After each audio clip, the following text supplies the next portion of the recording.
Le slice of life est un genre qui me touche particulièrement. Comme tout le monde, j'aime bien sûr qu'on me raconte des histoires grandioses se déroulant dans des univers fantastiques gigantesques qui réveillent ma curiosité d'enfant. J'aime aussi les grandes histoires romantiques à la Roméo et Juliette, de personnages affrontant tous les obstacles pour rejoindre l'être aimé. Il en va de même avec les drames, ces œuvres qui nous prennent aux tripes et nous font nous inquiéter du sort des personnages.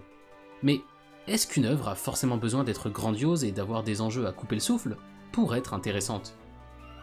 J'aurais pu me dire que oui il y a quelques années, avant de voir K-On! Mais depuis, ma vision a grandement changé. Donc laissez-moi maintenant vous parler de cet animé qui a réussi à m'émouvoir jusqu'aux larmes, tout en étant rien de plus qu'un animé avec des filles mignonnes qui boivent du thé.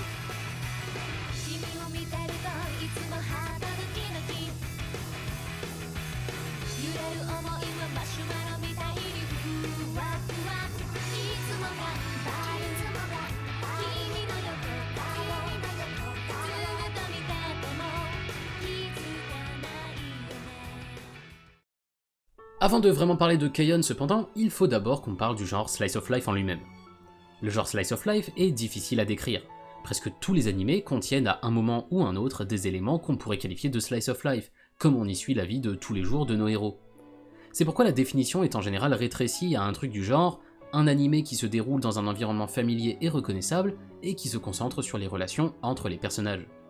Depuis les années 80 avec Rumiko Takahashi et le très célèbre Urusei Yatsura puis Ranma 1/2, le genre commençait à se développer de plus en plus. C'est dans ce contexte que le studio Kyoto Animation s'est développé dans le début des années 2000, en se spécialisant dans le slice of life. Air, Kanon, Lucky Star, puis bien sûr le cultissime Clannad ont permis au studio de rapidement se faire un nom, et ils ont continué à toujours plus se développer. En 2009, ils sortaient La Mélancolie de Haruhi Suzumiya, qui est aujourd'hui considéré comme un classique, certains argumentant que c'est lui qui aurait popularisé le genre moe qui est aujourd'hui absolument partout. Qui aurait pu croire qu'après une telle réussite, leur œuvre suivante impacterait encore plus le paysage animé dans son ensemble?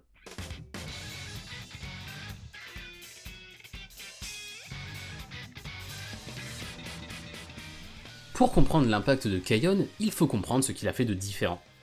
Dans tous les slice of life que j'ai cités auparavant, on retrouvait des éléments fantastiques et des romances entre les personnages. En effet, une des grandes forces de ce genre de slice of life, c'était la façon dont était montré l'amour entre les personnages.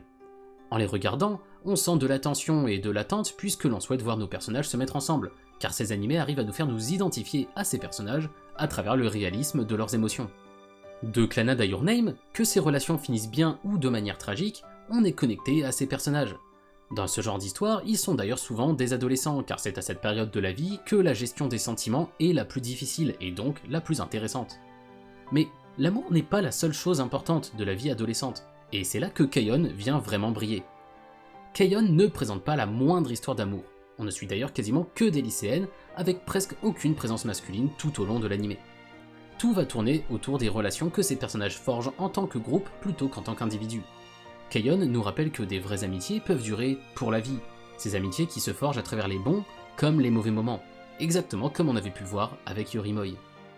Dans ce sens, il est d'ailleurs bien plus universel que les animés se basant sur la romance, puisqu'ils sont en général très différents selon qu'ils s'adressent à un public féminin ou masculin, les deux n'ayant pas les mêmes attentes d'une relation amoureuse. Alors que l'amitié, le fait de pouvoir être soi-même et de se sentir entièrement accepté par des gens qu'on aime, ça c'est quelque chose d'universel, et c'est ça qui fait toute l'âme de K-On! Il ne faut cependant pas croire qu'on est juste dans du simple cute girls doing cute things. Ou plutôt c'est le cas, mais la réalisation de Yamada permet quelque chose de bien plus intéressant que simplement faire des personnages mignons. Pour commencer, la comédie est incroyable et sert très bien le récit. C'est pas pour rien qu'on avait cité K-On! Dans notre vidéo sur les animés les plus drôles. La comédie, en plus de faire rire, vient aussi en raconter plus sur nos personnages. Yui qui est complètement à l'ouest mais vient éblouir les autres par sa joie de vivre. Ritsu et sa personnalité très vantarde et sûre d'elle qui cache une profonde gentillesse. Miyu et sa timidité qui empêche de montrer son vrai talent, qu'elle apprendra à surmonter au fur et à mesure. Ou Mugi et sa gentillesse excessive qui la rend presque divine auprès des autres, ce qu'elle essaie de surpasser pour mieux s'intégrer avec eux. La comédie qui se base souvent sur de l'humour absurde, développe en même temps les personnages, ce qui fait qu'on se retrouve émotionnellement très impliqué quand la série prend un ton plus nuancé et sérieux. Il est aussi intéressant de discuter un peu de l'utilisation de la musique faite dans l'anime. Après tout, la première raison de la rencontre de nos personnages, c'est qu'ils veulent créer un groupe de musique ensemble. Naoko Yamada comprend vraiment bien l'univers de la musique, et les détails qu'elle ajoute tout au long de l'anime nous donnent réellement l'impression d'apprendre avec les personnages les bases de cet art. Des détails comme le fait de devoir changer les cordes, les coupures aux doigts pour les débutants qui n'ont pas la peau encore assez dure, ou encore les amplis qu'il faut bien penser à éteindre avant de débrancher, etc. etc. Mais ce qui m'a surtout marqué, c'est les moments de pure émotion, comme ce passage où Mio découvre ce que c'est qu'être à un festival. Les milliers de personnes qui dansent autour d'elle, la musique sortant des enceintes qui pénètre jusqu'au plus profond de son être, et le choc lisible sur son visage face à cette scène surréaliste, avant qu'il ne disparaisse et qu'elle ne se laisse entraîner par la folie ambiante.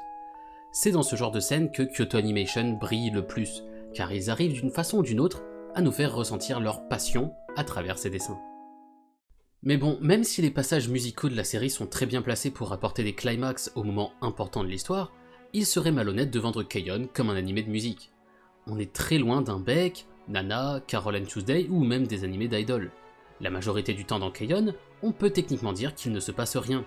Les personnages boivent du thé, discutent autour d'un McDo, vont à la plage, jouent ensemble chez elle, c'est tout. C'est souvent utilisé comme une critique par les détracteurs de l'animé, mais comme je l'ai déjà dit dans un tweet il y a quelques mois, K-On! Est effectivement un animé sur des lycéennes qui boivent du thé, mais loin d'être un défaut, c'est là ce qui fait sa plus grande force. Et ce, parce qu'il arrive à transformer les moments simples et banals de la vie de tous les jours en quelque chose de bien plus grand, en un véritable moment de bonheur. Je pense que c'est là l'essence même de K-On! Et pourquoi il a réussi à toucher tant de gens. L'animé parle à cette petite voix au plus profond de nous qui nous dit toujours de travailler, qui nous fait nous sentir coupables de n'avoir rien fait de productif de la journée et nous reproche d'avoir perdu notre temps.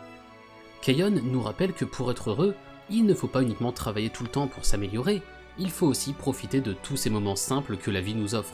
Et même si c'est un message effectivement très basique, il marche extrêmement bien grâce à la réalisation de Naoko Yamada qui arrive à nous donner l'impression qu'il se passe plein de choses, même dans des scènes où il ne se passe en réalité rien, via la comédie absurde de ce que font nos personnages, les discussions qui s'enchaînent très naturellement, ou juste la mise en scène très émotionnelle de certains passages.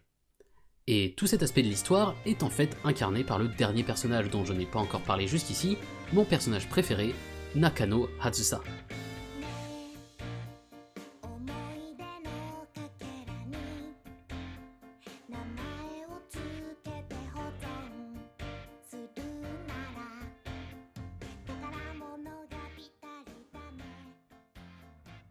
Hatsusa est une élève sérieuse. Déjà très talentueuse à la guitare, elle voulait rejoindre un groupe de musique en arrivant au lycée, mais ne s'intéressait pas trop au club de nos personnages qui semblait manquer de rigueur. Mais comme Yui au début de l'œuvre, c'est en écoutant une de leurs performances qu'elle sera convaincue et décidera de les rejoindre. Toujours sérieuse, elle voudra s'entraîner en permanence et faire de la musique pour s'améliorer, pour ne surtout pas perdre une seule seconde de ce temps si précieux. Elle se retrouve rapidement perdue face à ces personnages qui pensent avant tout à s'amuser. C'est Mio qui l'aidera à comprendre que ce qui rend leur groupe si spécial et leur permet de jouer une musique si unique, c'est avant tout le fait qu'ils s'amusent et aient cette alchimie entre eux. Ce faisant, Hatsusa finira par se laisser porter par le courant créé par les autres, se permettant de plus en plus d'être naturelle en abandonnant son autodiscipline au fur et à mesure. On a même un épisode entier où après quelques mois dans le club, elle essaye de se forcer à travailler comme elle le faisait auparavant, mais n'y arrive plus, ayant pris les habitudes de Yui et les autres. Mais un jour, elle finit par se rendre compte qu'à la fin de l'année, les autres personnages auront leur diplôme et la laisseront seule à l'école.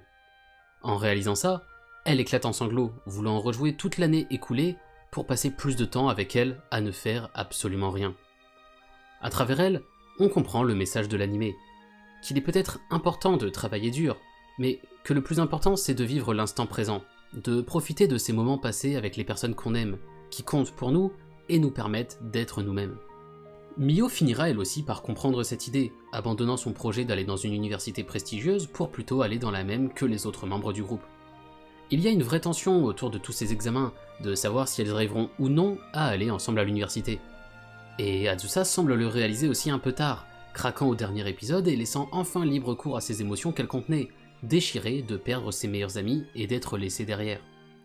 Et nous, en tant que spectateurs, sommes particulièrement touchés, puisque l'on sait aussi qu'il s'agit du dernier épisode de cet animé fantastique, et que nous non plus, nous n'aurons plus la chance de passer du temps avec ces personnages par la suite. Il est pour moi impossible de ne pas pleurer sur les derniers épisodes, tant l'impact émotionnel est fort. Et c'est vraiment là que K-On! A réussi là où tant d'autres ont échoué. Il ne s'est pas contenté de montrer des filles mignonnes faire des trucs mignons, il a su toucher en plein cœur un nombre incalculable de gens en apportant un message de vie d'une importance capitale dans nos sociétés actuelles. Alors oui, K-On! Est un animé sur des filles qui boivent du thé. Oui, c'est un animé de filles mignonnes qui font des trucs mignons. Mais c'est avant tout un animé qui vous apprend à apprécier la vie à chaque instant, à être vous-même et à aimer vos proches. C'est celui qui a créé le genre Slice of Life dans la forme que l'on connaît aujourd'hui, et qui en est toujours le meilleur représentant. Je n'ai donc qu'une chose à dire, merci Naoko Yamada et merci Kyoto Animation pour nous avoir offert ce chef-d'œuvre qui a changé la vie de tant de fans à travers le monde. Du fond du cœur, merci.